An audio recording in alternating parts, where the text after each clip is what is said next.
सच कहा है किसी ने, अगर तुम्हें अपनी कीमत पहचाननी है तो अपना समय और अपनी एनर्जी उन लोगों पर कभी बर्बाद मत करना जो लोग आपकी बातों को समझ नहीं सकते। वह लोग जो आपको बकवास समझते हैं और ये कहते हैं कि यह तो किसी काम का नहीं है, क्या ही होगा इससे। ऐसी सोच वाले लोगों से दूर रहो।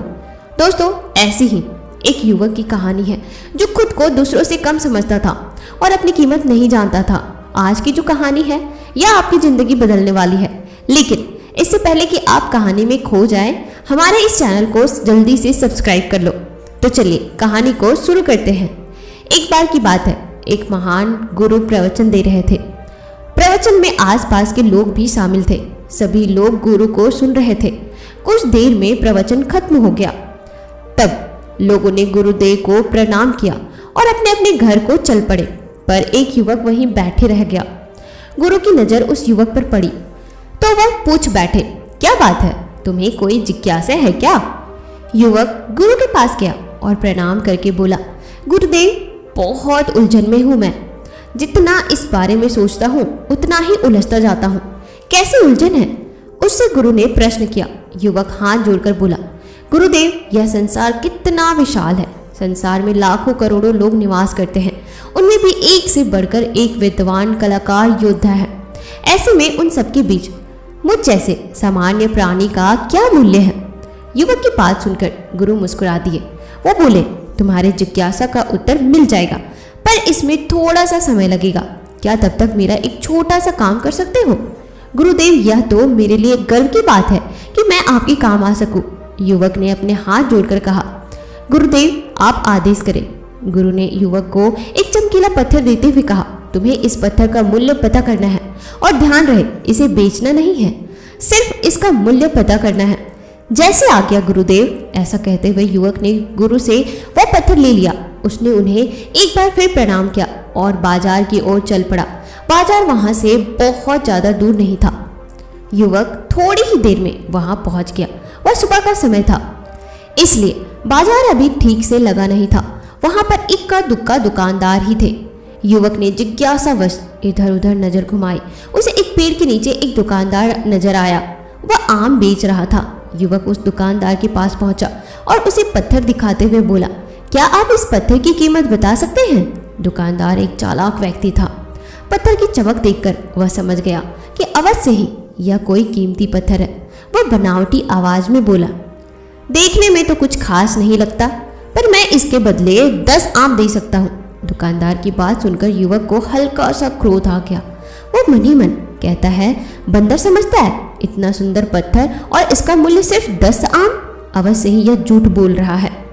युवक को चुप देखकर दुकानदार बोल उठा, क्या कहते हो, निकालो आम? पर युवक ने दुकानदार को कोई जवाब नहीं दिया। वह चुपचाप आगे बढ़ गया। सामने एक सब्जी वाला अपनी दुकान सजा रहा था। युवक उसके पास पहुंचा और उसे पत्थर दिखाते हुए उसका मूल्य पूछा। उस पत्थर को देखकर सब्जी वाले की आंखें खुशी से चमक उठी। वह मन ही मन सोचने लगा, यह पत्थर तो बहुत कीमती जान पड़ता है। अगर यह मुझे मिल जाए तो मजा ही आ जाएगा। क्या हुआ भाई, कहाँ खो गए? युवक ने दुकानदार की तंद्र तोड़ी। सब्जी वाला चौंकता हुआ बोला, अरे कुछ नहीं, मैं तो मन ही मन इसकी कीमत की गणना कर रहा था। वैसे मैं इस पत्थर के बदले एक बोरी आलू दे सकता हूँ। सब्जी वाले के चेहरे की कुटिलता देखकर युवक समझ गया कि यह दुकानदार भी मुझे मूर्ख बना रहा है। मुझे किसी और से इसका मूल्य पता करना चाहिए। यह सोचता हुआ युवक आगे बढ़ गया। सब्जी वाले दुकानदार ने युवक को पीछे से आवाज लगाई, क्या हुआ भाई, अगर आपको यह मूल्य कम लग रहा है तो बताइए तो सही, मैं इसे बढ़ा दूंगा। पर युवक ने उसकी बात पर ध्यान नहीं दिया। वह अब इधर उधर किसी ऐसे व्यक्ति को खोजने लगा जो जानकार हो और उस पत्थर की सही मूल्य बता सके। युवक को लग रहा था कि अवश्य ही यह कोई कीमती पत्थर है, शायद कोई जोहरी इसका सही मूल्य बता सके। यह सोचता हुआ युवक एक जोहरी की दुकान पर पहुंचा। जोहरी अपनी दुकान को अभी खोल ही रहा था।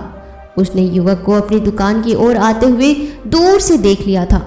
साथ ही उसने युवक का हुलिया देखकर यह भी भाप लिया था कि यह कोई गरीब व्यक्ति है जो संभवतः कोई गहना बेचने आया होगा। जोहरी ने हाथ जोड़कर युवक को नमस्कार किया और मुस्कुरा कर पूछा, बताइए महोदय, मैं आपकी क्या सेवा कर सकता हूँ? युवक ने गुरुदेव का दिया हुआ पत्थर अपनी हथेली पर रख दिया और बोला, इसका मूल्य पता करना था। पत्थर को देखते ही जौहरी उसे पहचान गया कि यह बेशक कीमती पत्थर है जो किस्मत वाले को मिलता है। वो बोला, पत्थर मुझे दे दो और मुझसे 1 लाख रुपए ले लो। कहते हुए जौहरी ने पत्थर के लिए अपना दाहिना हाथ बढ़ाया, पर तब तक युवक ने पत्थर को अपनी मुट्ठी में बंद कर लिया था और वह गुरुदेव के पास जाने के लिए मुड़ गया। जौहरी ने उसे पीछे से आवाज लगाई, अरे रुको तो भाई, मैं इसके 50 लाख भी दे सकता हूँ। लेकिन युवक को वह पत्थर बेचना तो था ही नहीं, इसीलिए वह रुका नहीं और दुकान के बाहर आ गया। पर जौहरी भी कम चालाक नहीं था। वह उस अनमोल पत्थर को किसी भी कीमत पर अपने हाथ से जाने नहीं देना चाहता था। वह दौड़कर उसके आगे आ गया और हाथ जोड़कर बोला, तुम यह पत्थर मुझे दे दो, मैं इसके बदले 1 करोड़ देने को तैयार हूँ। युवक को जौहरी की बातों में अब कोई रुचि नहीं रह गई थी। वह जल्द से जल्द गुरुदेव के पास पहुंच जाना चाहता था, इसलिए ना तो वह रुका और ना ही उसने जौहरी की कोई बात का जवाब दिया। वह तेज तेज कदमों से गुरु के आश्रम की ओर चल पड़ा। जौहरी ने पीछे से आवाज लगाई, यह अत्यंत मूल्यवान पत्थर है, अनमोल है, तुम जितने पैसे कहोगे मैं तुम्हें दे दूंगा। यह सुनकर युवक परेशान हो गया। उसे लगा कहीं पत्थर की लालच में जौहरी उसे पकड़कर जबरदस्ती ना करने लगे, इसीलिए वह तेजी से आश्रम की ओर दौड़ा। युवक जब गुरु के पास पहुंचा तो वह बुरी तरह से हाँफ रहा था। उसे देखकर गुरु मुस्कुरा दिए, फिर भी उन्होंने अपने चेहरे से कुछ भी जाहिर नहीं होने दिया। वे बोले, क्या बात है वत्स, तुम कुछ डरे हुए से लग रहे हो। युवक ने गुरु को प्रणाम किया और सारी बात कह सुनाई। साथ ही उसने वह पत्थर भी उन्हें वापस कर दिया। गुरु बोले, आम वाले ने इसका मूल्य 10 आम बताया, आलू वाले ने 1 बोरी आलू और जौहरी ने बताया कि यह अनमोल है। इस पत्थर के गुण जिसने जितने समझे उसने इसका मूल्य उसी हिसाब से लगाया। ऐसे ही यह जीवन है। प्रत्येक व्यक्ति खान से निकले हुए एक हीरे के समान है जिसे अभी तराशा नहीं गया है। जैसे जैसे व्यक्ति को समय की धार तराशती जाती है, व्यक्ति की कीमत बढ़ती जाती है। यह दुनिया व्यक्ति को जितना पहचान पाती है उसे उतनी ही महत्व देती है। कहते हुए गुरु एक क्षण के लिए रुके, फिर बोले, किंतु आदमी और हीरे में अंतर यह है कि हीरे को कोई दूसरा तराशता है और व्यक्ति को अपने आप को स्वयं ही तराशना पड़ता है। और जिस दिन तुम अपने आप को तराश लोगे, तुम्हें भी तुम्हारा मूल्य बताने वाला कोई ना कोई जौहरी मिल ही जाएगा। तो दोस्तों, यह कहानी यहीं पर समाप्त होती है। आपको यह कहानी कैसी लगी मुझे कमेंट सेक्शन में जरूर बताइए। जब भी कोई व्यक्ति गौतम बुद्ध के संग में शामिल होता था तो बुद्ध उसे सबसे पहले शांत रहने के लिए कहते थे। ध्यान की अवस्था में जाने से पहले उस बौद्ध भिक्षु को शांत रहना सिखाया जाता था। आज के दौर में हर तरफ शोर ही शोर है। इसकी वजह से दिमाग में तनाव पैदा होने लगता है और ये लाजमी भी है। ऐसे में अगर आप हर रोज कुछ देर मौन रहने का अभ्यास करते हैं तो इससे आपके तनाव पैदा होने वाले हार्मोन्स के लेवल में कमी आती है। इससे आपका दिमाग शांत होता है, गुस्सा नियंत्रित रहता है और तनाव बढ़ाने वाले हार्मोन्स का लेवल घटता है।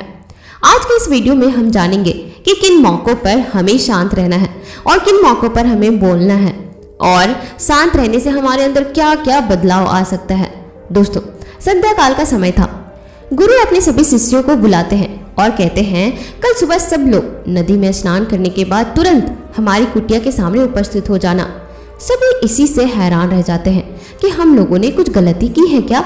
लेकिन फिर यह कहते हैं कि हो सकता है गुरु जी कल सुबह कुछ अच्छी बातें बताने वाले हैं। सब लोग रात को सही समय पर सो जाते हैं और सुबह उठकर सभी लोग नदी में स्नान करने के बाद वापस गुरु जी के पास सामने उपस्थित हो जाते हैं। गुरु कहते हैं, आज हम तुम सबको चुप रहने के फायदे के बारे में बताऊंगा। गुरु कहते हैं, 10 मौके जहां पर चुप रहने से होता है लाभ और बोलने से नुकसान।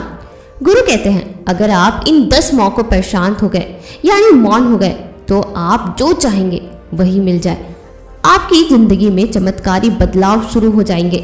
जरूरत से ज्यादा बोलना या चुप रहना दोनों ही अच्छी बात नहीं है।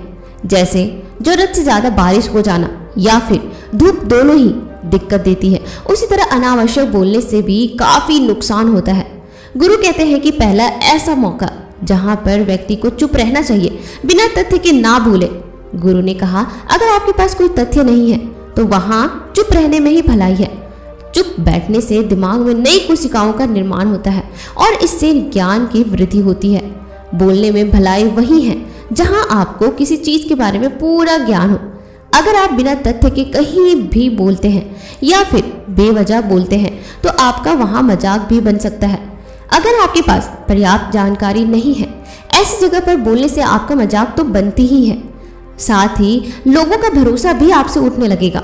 इसलिए ऐसी जगह पर शांत रहो जहां तुम्हें पता ना हो कि क्या बोलना है क्या नहीं। कई बार कुछ लोग ऐसे होते हैं जो हर जगह अपनी उपस्थिति बताने लगते हैं। उन्हें पता नहीं होता है कि हमें क्या बोलना है, लेकिन फिर भी बोलते जाते हैं। फिर बाद में दूसरे लोग उनके जाने के बाद उनका मजाक उड़ाते हैं। जब तक आपको उस तथ्य के बारे में अच्छा ज्ञान नहीं है, उसके बारे में पता नहीं है, तो वहां चुप रहना ही ज्यादा समझदारी है। गुरु ने कहा, दूसरा ऐसा मौका जहां पर व्यक्ति को चुप रहना चाहिए वह यह है कि शब्दों से किसी को ठेस ना पहुंचाए। अगर आपके शब्द किसी को मानसिक ठेस पहुंचा रहे हैं तो वहां चुप हो जाना चाहिए। कमजोर व्यक्ति के बारे में कुछ भी बोलकर आप महान नहीं बन सकते हैं। महान आप किसी कमजोर का साथ देने में बनेंगे। कई बार होता है कि कुछ लोग अपने से छोटे व्यक्ति को भला बुरा कहते रहते हैं। सामने वाला इंसान तो कद से आपसे छोटा है, वह आपको कुछ नहीं बोलेगा, लेकिन आप उसकी नजरों में गिरते चले जाएंगे। हो सकता है कि कल वह भी आपसे पद में बड़ा हो जाए। पद में आपसे जब वो बड़ा होगा तो आज जो रवैया आपका उसके साथ है, आने वाले समय में वह भी आपके साथ वही करेगा। आप किसी को नीचा दिखाकर बड़ा नहीं बन सकते हैं। बड़ा बनना है तो अपने से छोटे लोगों का इज्जत भी करना सीखें और साथ ही साथ बड़े लोगों का भी सम्मान करना चाहिए। लोगों को लगता है कि अगर वह अकड़ कर बोलेंगे और सामने वाले को नीचा गिराने की कोशिश करेंगे तो वह बड़े बन जाएंगे, तो यह उन सब की भूल है। बड़े होने की बजाय आप उनकी नजरों में गिरते चले जाएंगे। गुरु ने आगे कहा, इसलिए शिष्यों, तुम सब जब भी बोलना आदर भाव से बोलना ताकि तुम्हारी बात लोगों को अच्छी लगे। बोलने में भाई बहन, माता पिता, मित्र आदि का संबोधन सही हो। शब्दों का सही इस्तेमाल करना सीखिए। इससे तुम्हारी मान प्रतिष्ठा तो बढ़ेगी ही, साथ ही साथ लोगों की नजरों में तुम समझदार व्यक्ति बनते जाओगे। गुरु ने आगे कहा, तीसरा मौका जहां पर व्यक्ति को चुप रहने में ही भलाई है वह है क्रोध या घृणा करने वाले लोग। जब कोई अपना या सगा संबंधी आप पर क्रोध कर रहा हो, आपका अपमान कर रहा हो, तो आपको उस वक्त चुप रहना चाहिए ताकि सामने वाला का गुब्बारा पूरी तरह से फट जाए। आप यदि सही हैं तो कतई सामने वाले को माफ ना करें और चुप रहकर ही सही समय का इंतजार करें। वह खुद आपसे माफी मांग लेगा जब उसे अपनी गलती का एहसास हो जाएगा। गुरु आगे कहते हैं कि अगर आपका कोई सगा संबंधी आप पर क्रोध कर रहा हो और आप उस समय शांत है तो यह आदर सम्मान देने की निशानी होती है। इससे ना कोई छोटा होता है और ना ही कोई बड़ा बनता है। अगर आपको क्रोध आ रहा है तो आप या तो वहां से किसी का अनादर किए बिना चले जाएं या फिर चुप रहे। क्रोध करने से आपके रिश्ते खराब होंगे। क्रोध करने से हमेशा क्रोध करने वाले व्यक्ति का ही बुरा होता है। गुरु आगे कहते हैं कि एक बार की बात है, एक सांप जंगल से भागते हुए किसी राजा के घर में पहुंच गया। लोगों ने छेड़खानी की तो वह बहुत ही ज्यादा गुस्सा हो गया, जिससे घर में जो तलवार पड़ी हुई थी उसी को लपेटकर कसने लगा और धीरे धीरे उसका पूरा शरीर कट गया। ठीक उसी प्रकार हमारा गुस्सा भी हमारे शरीर को तलवार की भांति काटता रहता है। गुस्सा ध्यान से खत्म होता है। प्रतिदिन अगर आप ध्यान की मुद्रा में बैठते हैं तो आपका गुस्सा आपके नियंत्रण में ही रहेगा। गुरु आगे कहते हैं कि यह तो एक तरीका है कि आप प्रतिदिन ध्यान का अभ्यास करें। इससे आपके शरीर में जो हार्मोन्स गुस्से को बढ़ावा देते हैं वह सब तुम्हारे नियंत्रण में रहेंगे, जिससे शरीर गुस्से पर आसानी से काबू पा लेगा। लेकिन एक तरीका यह भी है कि जब भी आपको गुस्सा आए तो आप यह समझने का प्रयास करो कि क्या मेरा गुस्सा जायज है या नहीं, हमें वहां पर बोलना चाहिए कि नहीं। जब आप खुद से इस बात का आकलन लगा पाएंगे तो आपको खुद पता चल जाएगा कि हमें गुस्सा करना चाहिए या नहीं। फिर भी आपको गुस्सा आ रहा है तो आप वहां से हटने का प्रयास करें, वहां से दूर चले जाएं। धीरे धीरे समय के साथ आपका दिमाग शांत हो जाएगा। गुरु ने कहा, चौथा ऐसा मौका जहां पर इंसान को बहुत ही समझदारी के साथ काम लेना चाहिए वह यह है कि वहां पर आपको चुप रहना ही चाहिए। जहां पर बहुत ही समझदारी के साथ काम लेना है वहां पर आपको चुप रहना ही चाहिए। जहां पर उस मुद्दे से आपका कोई संबंध ना हो। अगर आपका किसी मुद्दे से संबंध ना हो तो वहां आपका चुप रहना बहुत बेहतर है। बिना किसी वजह अगर आप दूसरे के मुद्दे पर बोलेंगे तो यह आपके लिए अनिष्टकारी होगा। इसमें केवल और केवल आपका ही नुकसान है। जल्द ही आप किसी दो लोगों के बीच हो रहे विवाद में जल्दी अपनी टांग ना डालें। अगर सामने वाला आपको बुला रहा है अपना झगड़ा शांत करवाने के लिए तो ही आप वहां पर जाएं। किसी की व्यक्तिगत जिंदगी में दखल अंदाजी नहीं होनी चाहिए जब तक कि वह व्यक्ति आपको नहीं बुलाता है अपने झगड़े को शांत करवाने के लिए। कुछ लोग फालतू में दूसरे के विवाद में कूद पड़ते हैं। इससे उसके मान सम्मान मर्यादा पर लोग उंगली उठाने लगते हैं। गुरु कहते हैं कि 10 मौकों में 5वां ऐसा मौका जहां पर व्यक्ति को बहुत ही समझदारी के साथ चुप रहना चाहिए वह है आपके शब्दों से किसी मित्र को हानि ना पहुंचे। अगर आपके शब्द सामने वाले परिवार या मित्रों की प्रतिष्ठा के बारे में बुरी झलक दिखा रहे हैं तो आपको वहां चुप रहना चाहिए। किसी के परिवार या फिर मित्र के बारे में बुरा बोलने से केवल आप ही बुरे बनेंगे। जो चीज आसानी से खत्म की जा सकती है उसे अपने शब्दों से बड़ा ना करें। बिना चिल्लाए बात करने का प्रयास करते रहना चाहिए। अगर आप बिना चिल्लाए कोई बात नहीं कह सकते तो आपका चुप रहने में ही भलाई है। किसी पर चिल्लाने से आपके व्यवहार के बारे में पता चलता है। ज्यादा बोलने से चीजें हमेशा खराब ही होती है। कई बार कुछ रिश्ते ज्यादा तेज बोलने की वजह से टूट जाते हैं। इसलिए अपनी आवाज में मीठापन लाओ और मजाक को भी हमेशा शब्दों के मायने में ही रखें। जहां किसी को शब्दों से चोट लगे वहां चुप हो जाए। ज्यादा बोलने से हमेशा नुकसान ही होता है। किसी और की प्रतिष्ठा को अपने शब्दों के माध्यम से उसे हानि नहीं पहुंचाना चाहिए। यदि आपके शब्दों से किसी और की प्रतिष्ठा को ठेस पहुंच रही है तो वहां आपको चुप हो जाना चाहिए। जब कोई व्यक्ति आपके सामने नहीं है तो आप उस व्यक्ति के बारे में बुरे शब्द किसी तीसरे व्यक्ति के सामने में ना बोले। गुरु कहते हैं 6वां मौका जहां पर व्यक्ति को चुप रहना चाहिए वह यह है कि जब कोई आदमी आपके सामने किसी तीसरे व्यक्ति की बुराई कर रहा हो तब तुम्हें चुप रहकर बस सुनना चाहिए। अपने विचार व्यक्त नहीं करना चाहिए, क्योंकि जो आज आपके सामने किसी तीसरे की बुराई कर रहा है वह कल किसी और के सामने आपकी भी बुराई कर सकता है। यदि आपने कुछ कहा है तो नीति शास्त्र के अनुसार जो अपने मुंह को बंद रखता है और बुद्धि से काम करता है वही इंसान समझदार होता है। बिना जरूरत के किसी के बारे में बोलना या फिर किसी के बीच में बोलना यह गलत बात है। कभी कभी हमारे लिए बुद्धिमानी इसी में होती है कि हमें अपना मुंह ऐसी जगह पर नहीं खोलनी चाहिए। गुरु आगे बोलते हैं कि 10 मौकों में 7वां ऐसा मौका जहां पर व्यक्ति को चुप रहना चाहिए वह यह है कि जब कोई नहीं समझे आपकी भावना।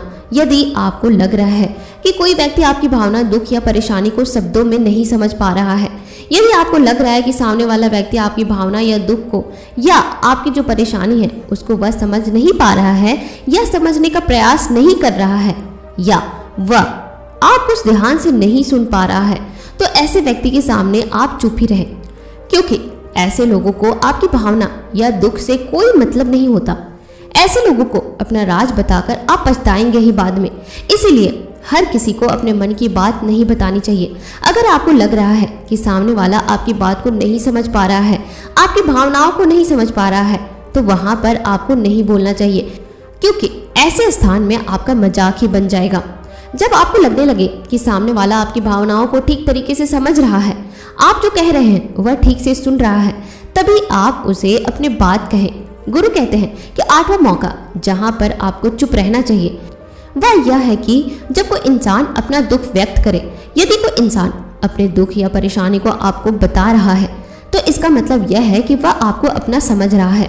ऐसे में तुरंत ही उसे समाधान बताने के बजाय चुप रहकर उसके दुख या समस्या को सुने। उसके दुख या समस्या को किसी और को ना बताए। वह इसलिए नहीं बता रहा है कि आप उसकी समस्याओं का समाधान कर देंगे, बल्कि वह इसलिए भी बता रहा है कि सामने वाला उसकी बात को समझ रहा है। कई बार बताने से दुख कम हो जाता है। वह आपको अपना दुख इसलिए बता रहा होगा कि उसे लग रहा है कि आप उसकी बात को समझ रहे हैं। दुख बांटने से कम होता है।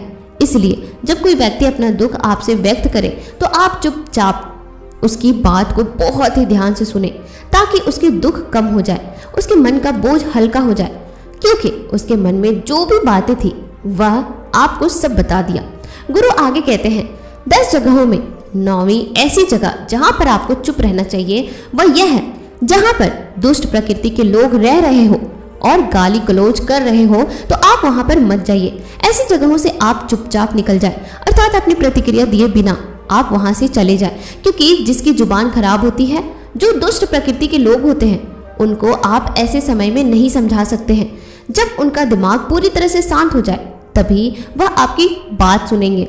इसलिए जहां पर दुष्ट प्रकृति के लोग आपकी बात को ना मानते हैं, ना सुनते हैं, तो आपको वहां पर नहीं बोलना चाहिए। गुरु कहते हैं कि 10वां में से सबसे आखिरी स्थान जहां पे आपको चुप होना चाहिए वह है अपनी सफलता का राज हर किसी को ना बताए। कई बार होता है कि कुछ लोग जो सफलता को बहुत ही जल्दी अर्जित कर लेते हैं, वो हर जगह अपनी सफलता का ढिंढोरा पीटने लगते हैं। ऐसे में क्या होता है कि कई लोग आपकी सफलता से खुश नहीं होते हैं। अगर आप अपनी सफलता का जबरदस्ती लोगों में ढिंढोरा पिटवा रहे हैं तो लोगों की नकारात्मक ऊर्जा आपको हानि पहुंचाती है। ढिंढोरा पीटने से नुकसान आपका ही होगा। इतना कहकर गुरु ने कहा, शिष्य आज के लिए बस इतना ही। अगर तुम सब मेरी इन 10 बातों को अपने जीवन में अपना लेते हो तो तुम सब काफी हद तक परेशानियों से बचे रहोगे। यहाँ से जाने के बाद मेरी यह बातें आपके जीवन किसी वरदान से कम साबित नहीं होंगी। तो दोस्तों, मुझे उम्मीद है कि यह वीडियो आपको काफी पसंद आया होगा, और अगर आप हमारे चैनल पर नए हैं तो हमसे जुड़ने के लिए इस चैनल को अभी ही सब्सक्राइब जरूर कर लीजिए। उचित समय आने पर कर्म का फल अपने आप मिल जाता है। समय आने पर ही सूरज निकलता है, समय आने पर ही रात होती है, समय आने पर ही किसान की फसल पकती है। लेकिन समस्या तब पैदा होती है जब हम समय से पहले ही फल की चिंता करने लगते हैं। संत कबीर का एक दोहा है, धीरे धीरे रे मन्ना धीरे सब कुछ हो, माली सींचे 100 घड़ा ऋतु आए तो फल हो। यानी कि धीरे धीरे मेरे मन तो अपना काम करता रहा, क्योंकि धीरे चलने से ही सब कुछ होता है। कोई माली इसी पेड़ में चाहे 100 घड़े पानी डाल दे, लेकिन फिर भी ऋतु आने पर ही फल लगेंगे। लेकिन विडंबना यही है कि सही समय तक सभी लोग इंतजार नहीं कर पाते और इसीलिए असफल हो जाते हैं। जो भी इंसान अपने जीवन में सफल होना चाहता है, उसे यह समझना चाहिए कि एक जगह ही मिट्टी खोदने से कुआं बनता है और उसी कुएं से पानी निकलता है जो हमारी प्यास बुझाता है। लेकिन धैर्य ना होने के कारण इंसान अलग अलग जगह पर मिट्टी खोदता रहता है और आखिर में परेशान होकर खुद को समझा भी लेता है कि मेरा तो भाग्य ही खराब है, मुझे तो पानी कहीं मिल ही नहीं सकता।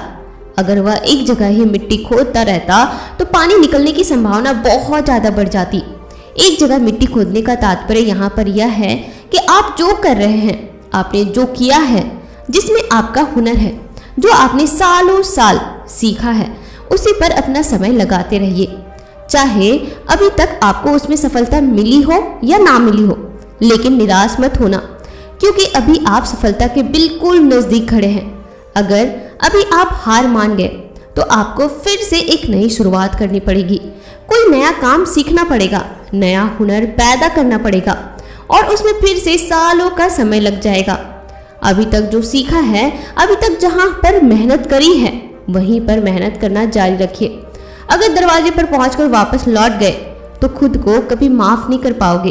बाद में हमेशा पश्चाताप करते रहोगे कि दरवाजे पर खड़ा था, थोड़ी सी मेहनत करनी थी, बस एक कदम अंदर रखना था और सफलता मेरे सामने थी, लेकिन दरवाजे से वापस लौट आया। काश थोड़ी सी मेहनत करी होती, थोड़ी सी हिम्मत दिखाई होती तो अंदर प्रवेश कर ही जाता। हिम्मत हारनी थी तो शुरुआत में ही हारनी थी। जब मंजिल आंखों के सामने होती है तो कभी हार नहीं मानी जाती, बल्कि हौसला और ज्यादा बुलंद किया जाता है। जो लोग समय और धैर्य के सिद्धांत को नहीं समझते हैं, वह जीवन भर अलग अलग कार्य क्षेत्रों में प्रयास करते रहते हैं, लेकिन उन्हें सफलता हासिल नहीं होती। ऐसे लोग अपने जीवन में सिर्फ भटकते रह जाते हैं। आखिर में पश्चाताप के अलावा कुछ हाथ नहीं लगता। अगर आप एक ही रास्ते पर मीलों तक आगे बढ़ चुके हो तो वापस लौटने का कोई रास्ता नहीं होता है। अगर आप उस रास्ते से वापस लौटोगे तो फिर से वही मुश्किलें सामने आएंगी, वही कांटे फिर से पैर में लगेंगे, वही तकलीफें फिर से जन्म लेंगी। यही रास्ता आपको अपनी मंजिल तक पहुंचाएगा। अगर रास्ता बदलना था तो शुरुआत में बदलना था, अब कोई चारा नहीं है। लेकिन आज के समय में लोगों में धैर्य बहुत कम बचा है। दूसरों की दिखावटी में, दूसरों से प्रभावित होकर इंसान तत्काल सफलता हासिल करना चाहता है और इसीलिए जल्दी सफल होने के चक्कर में वह अपने जीवन में ऐसे शॉर्टकट्स पकड़ लेता है जो उसे अंधेरी दुनिया में भटका देते हैं, गलत कामों की तरफ उसे धकेल देते हैं। जहां से वापस लौटने का कोई तरीका नहीं होता है। ब्रह्मांड के अखंड नियमों में से एक नियम यह भी है कि समय आने पर ही सब कुछ होता है। इस प्रकृति के नियम को आप हर चीज में पाएंगे, हर वस्तु में पाएंगे, हर काम में पाएंगे। एक बच्चा 9 महीने में ही जन्म लेता है। 9 महीने से पहले अगर कोई बच्चे की अपेक्षा करे तो वह मूर्ख होगा, क्योंकि प्रकृति का विधि विधान समय के अनुसार ही चलता है। ऋतु आने पर ही फल लगेगा, सुबह होगी तभी धूप निकलेगी, रात होगी तभी अंधेरा होगा। आपको नहीं लगता कि प्रकृति के सभी नियम समय के अनुसार ही चलते हैं? तो फिर आप और हम प्रकृति के बाहर कैसे हो सकते हैं? हमारे नियम प्रकृति के नियमों से बड़े कैसे हो सकते हैं? और अगर हम प्रकृति के नियम समझते हैं तो हम यह क्यों नहीं समझ पाते कि प्रकृति के नियमों के अनुसार समय आने पर ही हम सफल हो पाएंगे? क्यों हम सही समय का इंतजार नहीं कर पाते? इसका जवाब यह है कि हमें सही समय का पता ही नहीं होता। सुबह का और शाम का तो हमें पता होता है कि किस समय आएगी, लेकिन हमारी सफलता हमें कब मिलेगी उस समय का हमें सही पता नहीं होता, और इसीलिए हम उम्मीद हार जाते हैं, अपना रास्ता बदल लेते हैं और जीवन में असफल होते चले जाते हैं। यह भी सोचने की बात है कि एक इंसान कितना इंतजार करेगा, 5 साल, 10 साल, 15 साल, और तब भी उसे सफलता नहीं मिल रही तो उससे ज्यादा इंतजार भला वो क्यों करेगा?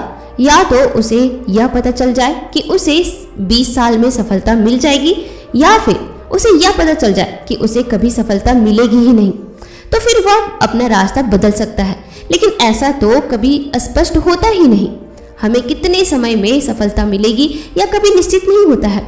जो मनुष्य अपने काम में तल्लीन होकर उस काम को सीख रहा है वह सफलता जल्दी हासिल करेगा, और जो अपने काम को टालता रहता है तो स्वाभाविक रूप से उसको ज्यादा समय लगेगा।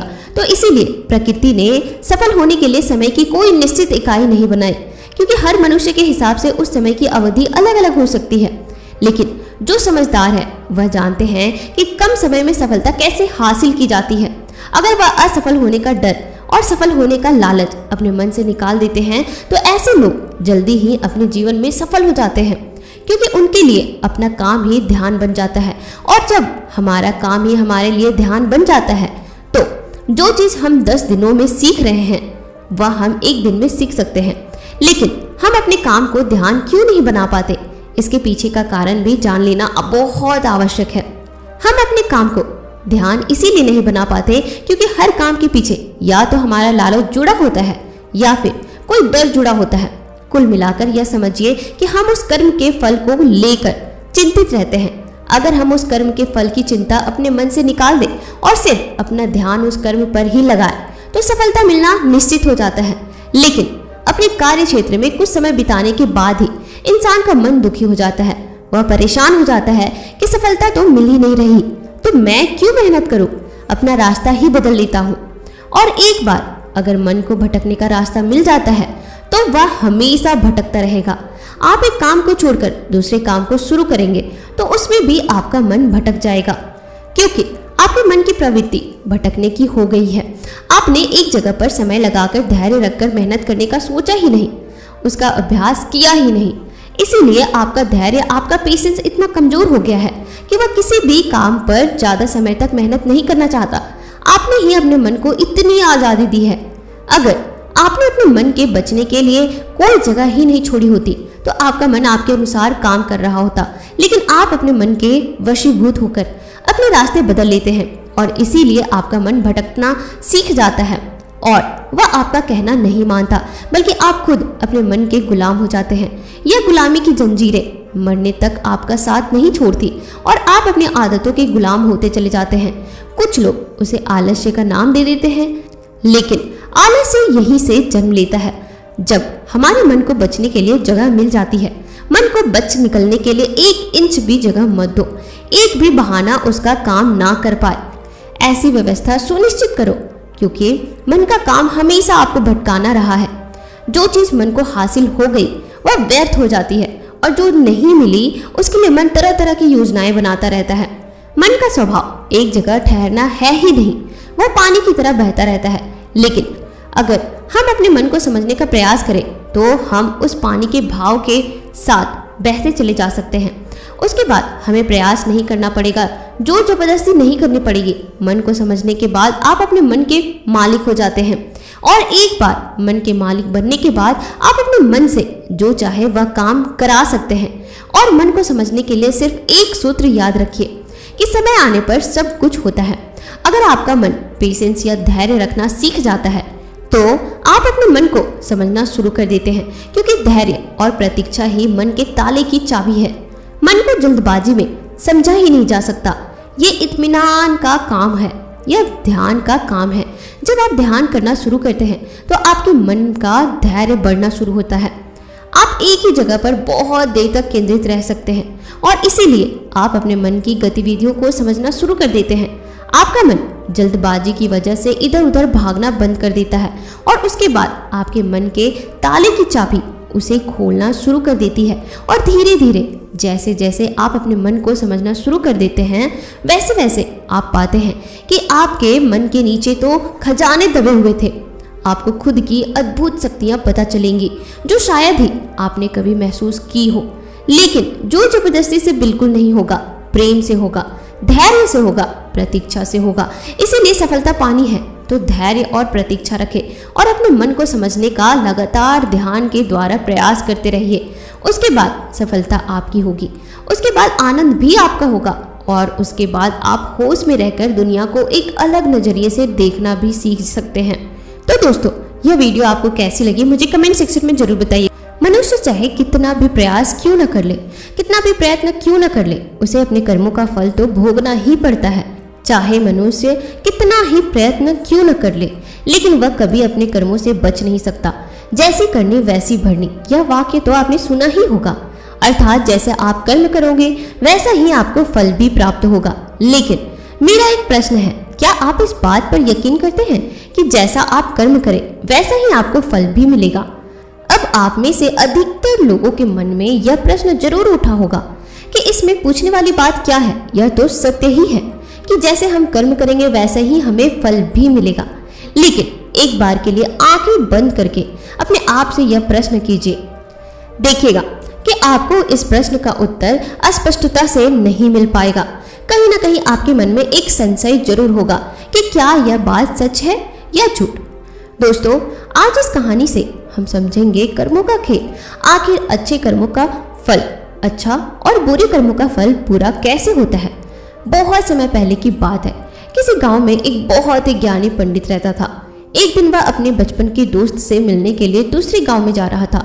उसका वह दोस्त बचपन से ही गूंगा और एक पैर से अपाहिज था। उस पंडित के गांव से उसके दोस्त का घर काफी दूर था। वहां जाने के लिए बीच बीच में कई सारे छोटे छोटे गांव पड़ते थे। पंडित रास्ते में अपनी धुन में चला जा रहा था। चलते चलते उसकी मुलाकात एक व्यक्ति से होती है।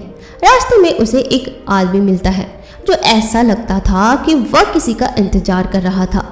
वह भी पंडित के साथ चलने लगता है। उस आदमी को देखकर पंडित बहुत खुश हो जाता है।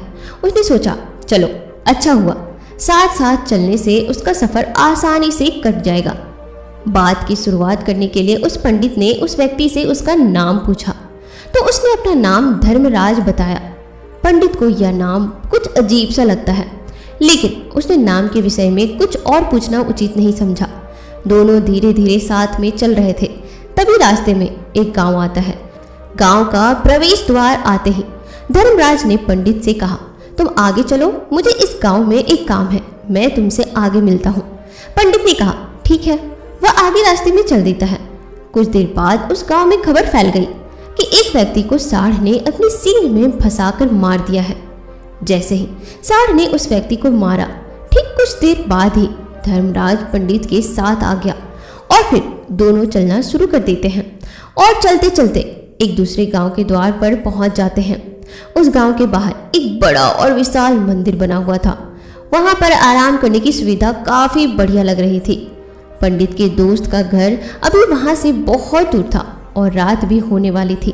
तो पंडित ने धर्मराज से कहा, रात होने वाली है, पूरे दिन चलते चलते थक भी चुके हैं और भूख भी लग रही है, तो यहाँ पर भोजन करके यहीं पर हम विश्राम कर लेते हैं, फिर सुबह के समय आराम से आगे की यात्रा जारी करेंगे। धर्मराज ने कहा, ठीक है, मुझे इस गांव में किसी को कुछ जरूरी सामान देने जाना है। तुम भोजन करके आराम करो, मैं बाद में आकर भोजन कर लूंगा। इतना कहकर वह वहां से चला जाता है। लेकिन उसके जाने के कुछ समय बाद ही धुआं उठता हुआ दिखाई देता है और देखते ही देखते पूरे गांव में आग लग जाती है। पंडित ने हैरानी से सोचा कि यह धर्मराज जहां भी जाता है वहां कोई ना कोई अनहोनी जरूर हो जाती है, कुछ तो गड़बड़ है इस व्यक्ति में। लेकिन पंडित ने रात्रि में धर्मराज से कुछ भी पूछना उचित नहीं समझा और वो दोनों सो गए। सुबह होते ही दोनों फिर से अपनी यात्रा शुरू कर देते हैं। कुछ देर चलने के बाद ही रास्ते में फिर से एक गांव आता है।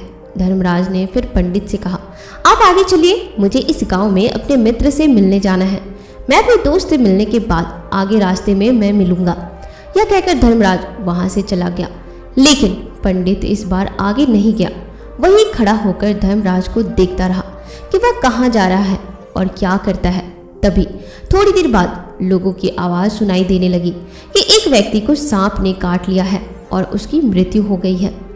ठीक उसी समय धर्मराज फिर पंडित के पास पहुंच गया, लेकिन इस बार पंडित से रहा नहीं गया और उसने धर्मराज से पूछ ही लिया कि तुम जिस भी गांव में जाते हो वहां कोई ना कोई अनहोनी जरूर हो जाती है। क्या तुम मुझे बता सकते हो कि यह ऐसा क्यों हो रहा है? धर्मराज ने कहा, पंडित जी, आप तो मुझे बहुत ज्ञानी मालूम पड़ते थे, इसीलिए मैं आपके साथ चलने लगा था, क्योंकि मुझे ज्ञानियों के साथ बहुत अच्छा लगता है। परंतु आप अभी तक यह नहीं समझ पाए कि मैं कौन हूँ। पंडित ने कहा, मैं समझ गया हूँ, लेकिन मुझे कुछ शंका है। अगर आप ही अपना उपयुक्त परिचय दे दे तो मेरे लिए आसानी होगी। तब धर्मराज ने जवाब दिया कि मैं यमदूत हूँ और यमदूत की आज्ञा से उन लोगों के प्राण हरण करता हूँ जिनकी उम्र पूरी हो चुकी है। हालांकि पंडित को पहले से ही इस बात की आशंका थी, फिर भी धर्मराज के मुंह से यह बातें सुनकर वह घबरा गया। लेकिन वह हिम्मत करके पूछता है कि अगर तुम सच में यमदूत हो तो मुझे बताओ, अगली मृत्यु किसकी है? धर्मराज ने जवाब दिया, अगली मृत्यु तुम्हारे उसी मित्र की है जिससे तुम मिलने जा रहे हो, और उसकी मृत्यु का कारण भी तुम ही बनोगे। यह बात सुनकर पंडित सहम गया और सोच में पड़ गया कि अगर सच में यह धर्मराज यमदूत हुआ तो उसकी बात भी सच होगी और उसके कारण मेरे बचपन के सबसे अच्छे मित्र की मृत्यु हो जाएगी। तो सबसे अच्छा तो यही होगा कि मैं अपने मित्र से मिलने ही ना जाऊं, कम से कम मैं उसकी मृत्यु का कारण तो नहीं बनूंगा। धर्मराज ने मुस्कुराते हुए कहा, तुम जो सोच रहे हो वह सब मुझे पता है, मगर तुम्हारे अपने मित्र से मिलने ना जाने से नियति नहीं बदल जाएगी। तुम्हारे मित्र की मृत्यु तो निश्चित है और वह अगले कुछ ही पलों में घटित होने वाली है। महाकाल के मुंह से ऐसी बातें सुनकर पंडित को झटका लगा, क्योंकि महाकाल ने पंडित के मन की बातें पढ़ ली थी, जो कि एक सामान्य व्यक्ति के लिए संभव नहीं है। अब पंडित को विश्वास हो गया कि यह यमराज सच में यमदूत है। जब पंडित को यह पूर्ण विश्वास हो गया कि धर्मराज जी यमदूत है, तो वह घबरा गया। वह अपने मित्र की मृत्यु का कारण नहीं बनना चाहता था, इसलिए वह पलटकर अपने गांव की तरफ वापस जाने लगा। लेकिन जैसे ही पंडित वापस जाने के लिए मुड़ा, उसने देखा कि उसका मित्र तेजी से उसकी तरफ चला आ रहा है, जो कि पंडित को देखकर अत्यंत प्रश्न दिखाई पड़ रहा था। अपने मित्र के आने की गति को देखकर पंडित को ऐसा लगा कि जैसे उसका मित्र काफी देर से उसका ही पीछा कर रहा है। लेकिन वह बचपन से ही गूंगा था और एक पैर से लंगड़ा भी था, इसीलिए ना तो वह पंडित को आवाज दे पा रहा था और ना ही उस तक पहुंच पा रहा था। लेकिन जैसे ही वह पंडित के पास पहुंचा, अचानक ही जमीन पर गिर पड़ा और तुरंत ही उसकी मृत्यु हो गई।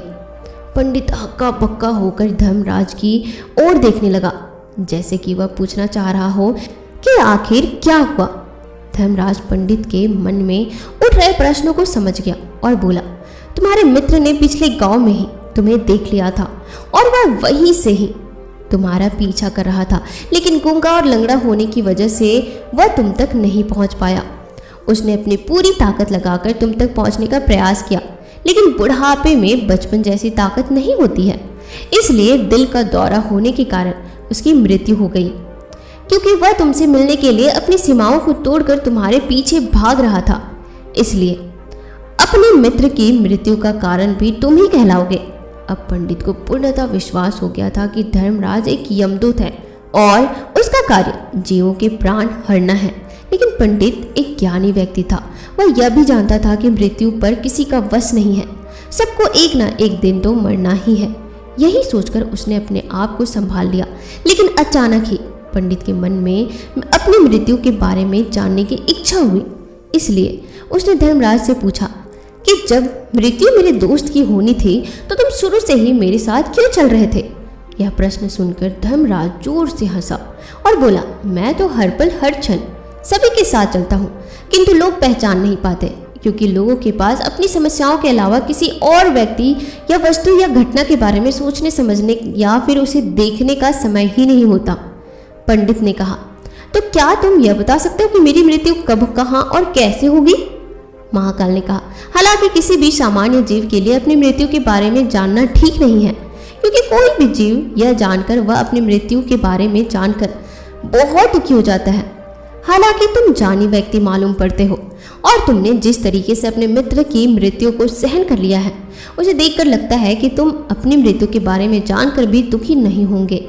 महाकाल ने कहा, तो सुनो, तुम्हारी मृत्यु आज से ठीक 6 महीने बाद आज ही के दिन किसी दूसरे राज्य में फांसी लगने से होगी। और सबसे हैरानी की बात तो यह होगी कि तुम स्वयं ही खुशी से उस फांसी को स्वीकार कर लोगे। इतना कहकर धर्मराज वहां से चला गया, क्योंकि अब धर्मराज के पास पंडित के साथ चलते रहने का कोई कारण न था। इसके बाद पंडित ने अपने मित्र के शरीर का अंतिम संस्कार किया और यथाशक्ति उसके क्रियाकर्म करके अपने गांव वापस आ गया। लेकिन कोई व्यक्ति कितना भी ज्ञानी क्यों ना हो, अपनी मृत्यु के बारे में जानकर दुखी तो होता ही है और मृत्यु से बचने का कोई ना कोई उपाय भी खोजता है। तो पंडित ने भी वही किया। क्योंकि वह पंडित था, इसीलिए उसकी पहचान उस राज्य के राजा तक भी थी। पंडित ने सोचा कि राजा के पास तो कई सारे ज्ञानी मंत्री हैं, वह मेरी मृत्यु से संबंधित समस्या का कोई ना कोई समाधान निकाल ही लेंगे। पंडित यही सब सोचता हुआ राज दरबार में पहुंच जाता है और राजा से सारी घटना के बारे में बताता है। राजा ने अपने मंत्रियों को सारी समस्या बताई और उनसे सलाह मांगी। अंत में सभी ने विचार विमर्श करके कहा, अगर पंडित की बात सही है तो उसकी मृत्यु भी 6 महीने बाद ही होगी। लेकिन मृत्यु तो तब होगी जब वह किसी दूसरे राज्य में जाएगा। यदि वह किसी दूसरे राज्य में जाए ही नहीं तो मृत्यु ही नहीं होगी। मंत्रियों की यह सलाह राजा को भी सही लगी। इसके बाद पंडित के रहने की सारी व्यवस्था महल में ही कर दी गई और राजा के आदेश के बिना उस पंडित से किसी को भी नहीं मिलने दिया जाता था। लेकिन पंडित कहीं भी आ जा सकता था, ताकि पंडित को यह ना लगे कि वह राजा की कैद में है। परंतु पंडित डर के मारे स्वयं ही कहीं आता जाता नहीं था। धीरे धीरे महीने गुजरते गए और पंडित की मृत्यु का समय नजदीक आने लगा और अंततः वह भी दिन आ गया जिस दिन पंडित की मृत्यु होनी थी। तो जिस दिन पंडित की मृत्यु होनी थी उसकी एक रात पहले पंडित डर के मारे जल्दी ही सो गया, ताकि जल्दी से वह रात बीत जाए और अगला दिन आ जाए, ताकि उसकी मृत्यु टल सके। यही सोचकर वह जल्दी से सो जाता है। लेकिन पंडित को नींद में चलने की बीमारी थी और अपनी इस बीमारी के बारे में वह स्वयं ही नहीं जानता था। तो फिर राजा, मंत्री या किसी वैद्य को इसके बारे में बताने का कोई प्रश्न ही नहीं उठता। पंडित अपनी मृत्यु को लेकर बहुत चिंतित था। वह पिछले कई दिनों से ठीक से सो भी नहीं पा रहा था और नींद में चलने की बीमारी भी तभी होती है जब व्यक्ति ठीक से सो नहीं पा रहा हो। तो उस रात भी पंडित को नींद में चलने का दौरा पड़ा। वह उठा और महल से निकलकर अस्तबल में गया। क्योंकि पंडित राजा का खास मेहमान था, इसलिए किसी भी पहरेदार ने उसे नहीं रोका और ना ही किसी तरह की कोई पूछताछ की। अस्तबल में पहुंचकर वह सबसे तेज चलने वाले घोड़े की पीठ पर सवार होकर नींद में ही अपने राज्य की सीमा से बाहर दूसरे पड़ोसी राज्य में चला गया। इतना ही नहीं, वह दूसरे राज्य के राजा के महल में पहुंच गया। उस महल के पहरेदार ने भी उसे नहीं रोका और ना ही कोई पूछताछ की। सभी लोग रात्रि का अंतिम प्रहार होने के कारण गहरी नींद में थे। वह पंडित सीधे राजा के सैन्य कक्ष में पहुंचा, जहां राजा और रानी सो रहे थे। वह पंडित वहीं जाकर सो गया। सुबह हुई तो राजा ने पंडित को रानी के बगल में सोया हुआ देखा तो राजा बहुत क्रोधित हो गया। राजा ने पंडित को कैद करने का आदेश दे दिया। पंडित गिरफ्तार हो गया। लेकिन पंडित भी बहुत आश्चर्य में था। उसे तो कुछ समझ ही नहीं आ रहा था कि आखिर वह दूसरे राज्य में और राजा के सैन्य कक्ष में कैसे पहुंचा।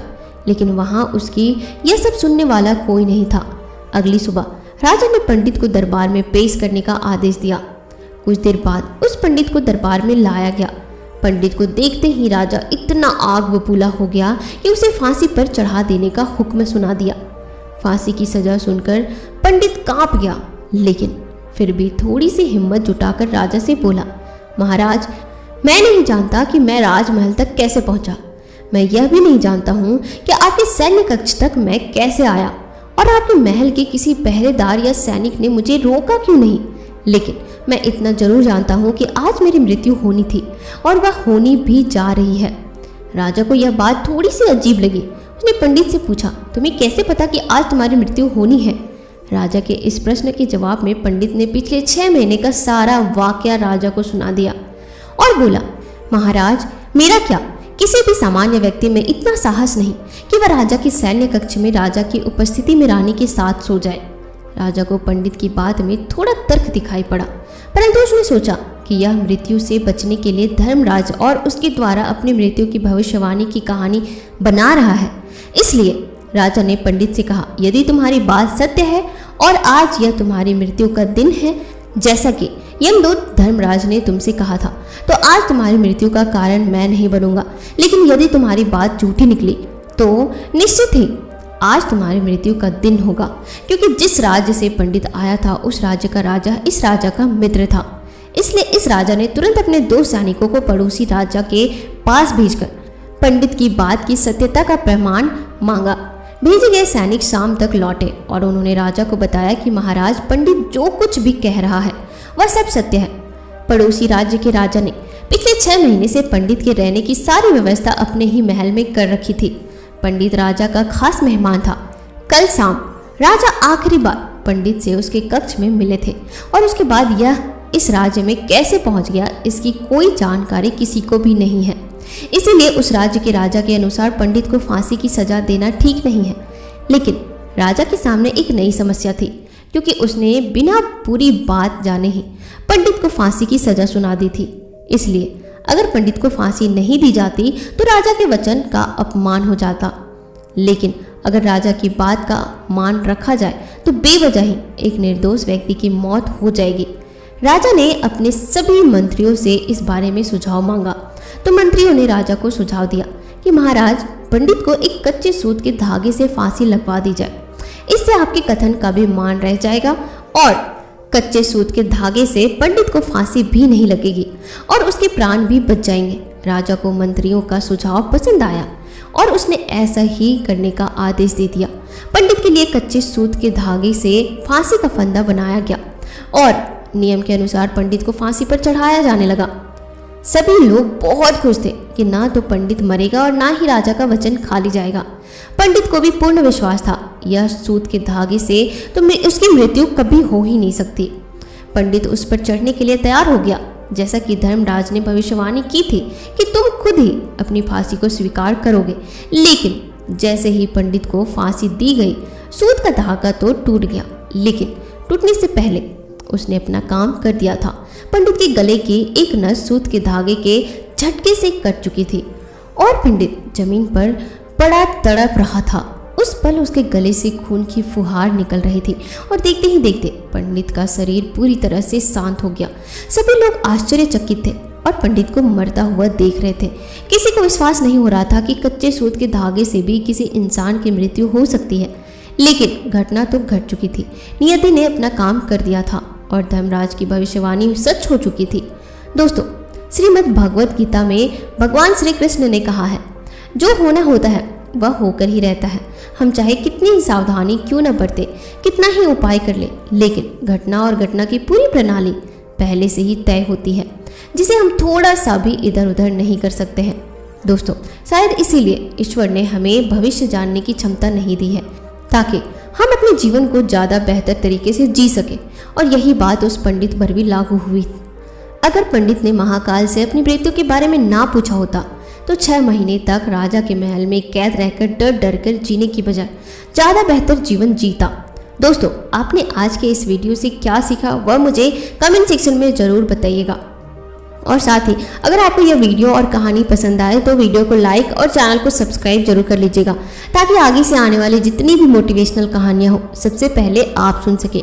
और साथ ही अगर यह वीडियो अपने दोस्तों, परिवार वालों या सगी जनों तक पहुंचाते हैं तो शायद इस वीडियो की वजह से उनकी ज़िंदगी में चेंजेस आ सकती है, कोई बुरा इंसान अच्छा इंसान बन सकता है।